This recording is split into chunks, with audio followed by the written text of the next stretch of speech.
जो राधा उन्हें कान्हा कान्हा कह करके बुलाती थी, उसके मुख से द्वारकाधीश का संबोधन कृष्ण को अंदर तक घायल कर गया। फिर भी अपने आप को संभाल लिया।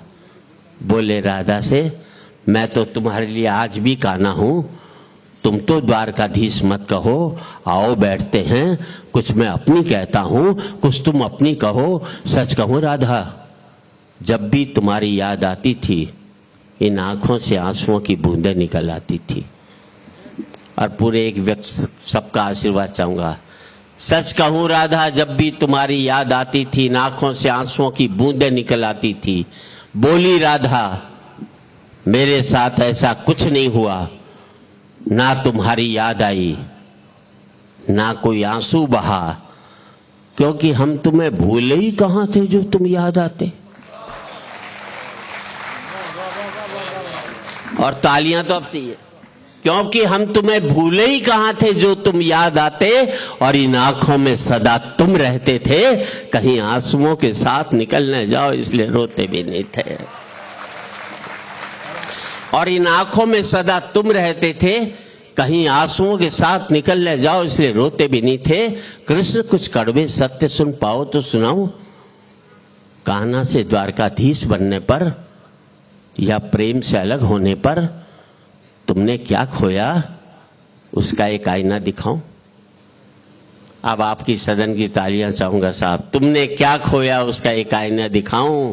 कृष्ण कभी सोचा, इस तरक्की में तुम कितने पिछड़ गए। यमुना के मीठे पानी से जिंदगी शुरू की और समुद्र के खारे पानी तक पहुंच गए।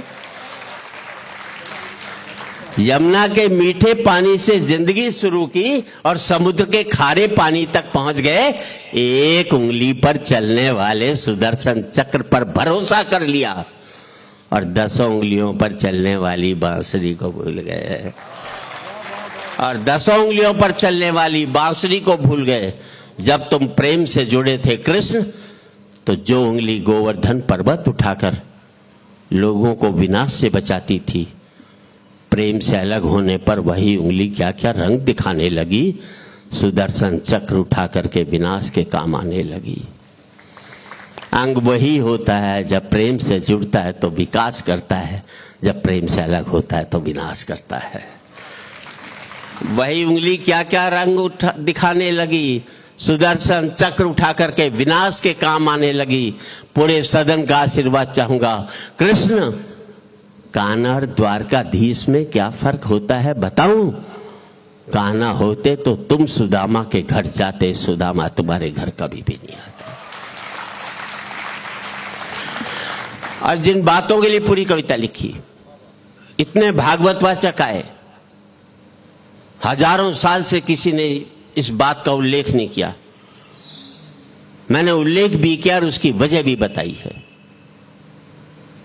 पूरे सदन का आशीर्वाद चाहूंगा। एक नई बात कहना चाहता हूं।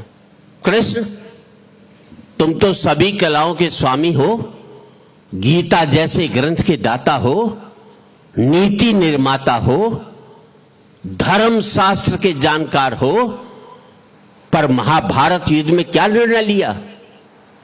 अपनी पूरी सेना कौरवों को सौंप दी और अपने आप को पांडवों के साथ कर लिया। अब आपका आशीर्वाद चाहिए। अपनी पूरी सेना कौरवों को सौंप दी और अपने आप को पांडवों के साथ कर लिया।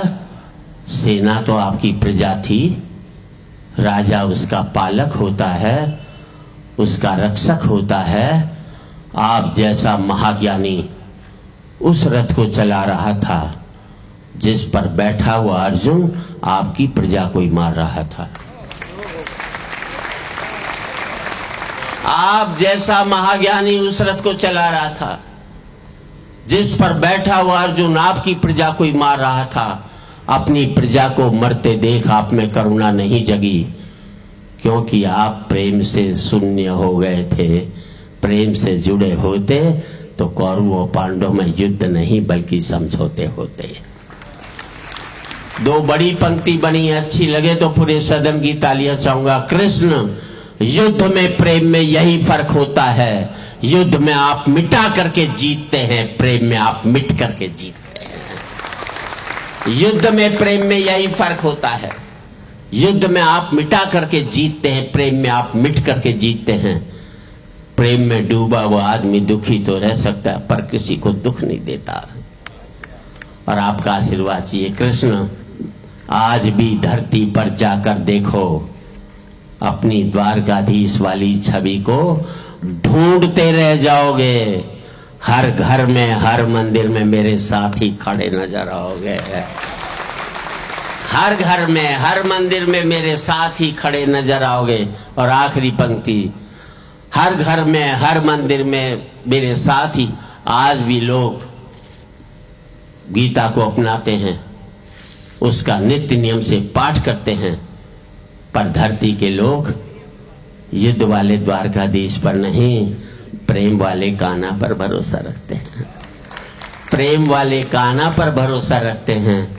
और जिस गीता में दूर दूर तक मेरा जिक्र भी नहीं, नाम भी नहीं, आज भी लोग उसके समापन पर राधे ही राधे कर